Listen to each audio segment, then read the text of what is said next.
So what's up guys, magsimula na po tayo magluto. Ang luto nga po pala natin ngayon is ginisang toge.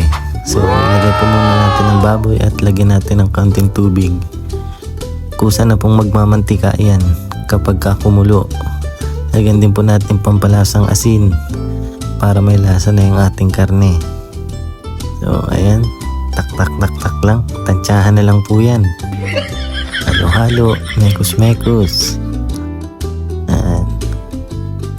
Tapos tatakluban na po natin to pagka nahalo na at ganyan ang gulay para tuluyan na po siya magmantika.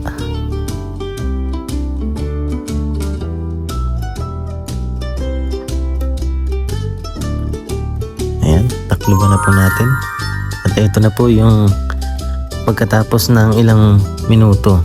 Kusa na po siya nagmantika. Yan po liempo at laman taba. Ito, pinaling na natin sa kabila kasi may hirap haluin. Kaliwati po kasi. Ito, magsisimula na po tayo mag-isa. Siyempre, alam nyo na yan mga idol. Ang una, bawang. Gisa-gisahin lang po natin yan. Ayan. Tapos isusunod na po natin sibuyas. Tapos kapag translucent to, malambot na ang sibuyas, isunod na po natin ang ating kamatis. Ayan, ilalagay na po natin ang ating kamatis. Mabilis ang halo lang.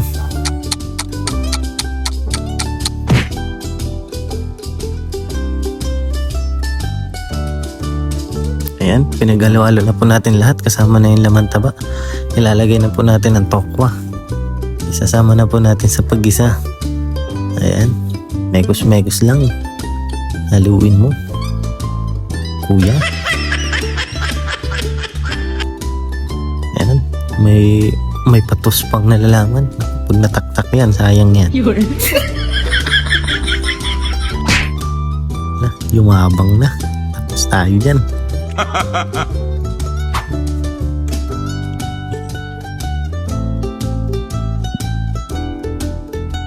Sunod na po natin ang carrot. Ayan. Sunod na po natin ang singkamas. Sama-sama na po natin to pag-isa. Ayan. Halo-halo lang konti para mag-mix. Mix lang. Ito, may payabang na naman.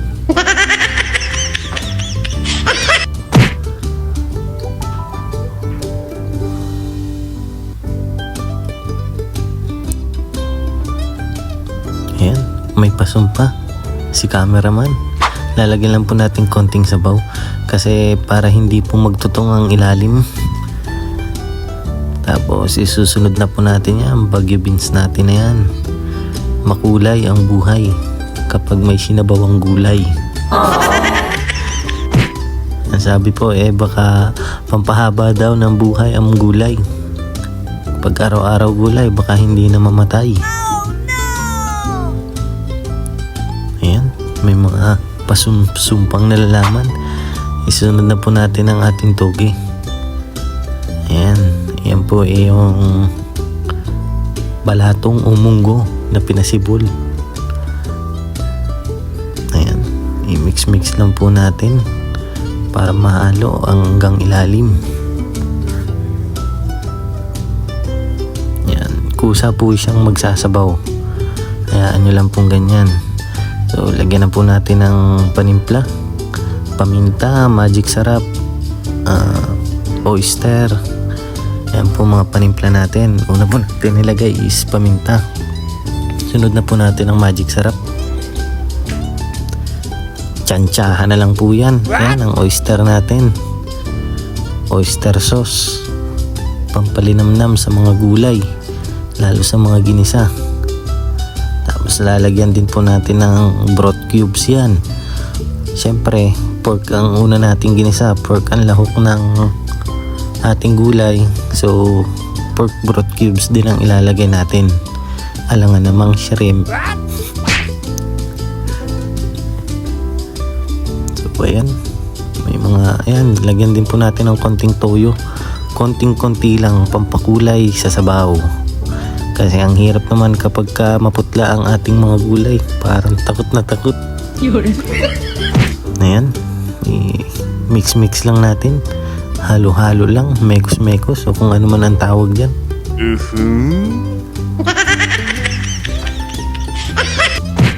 Tapos ilang minuto lang po nating pakukuluan.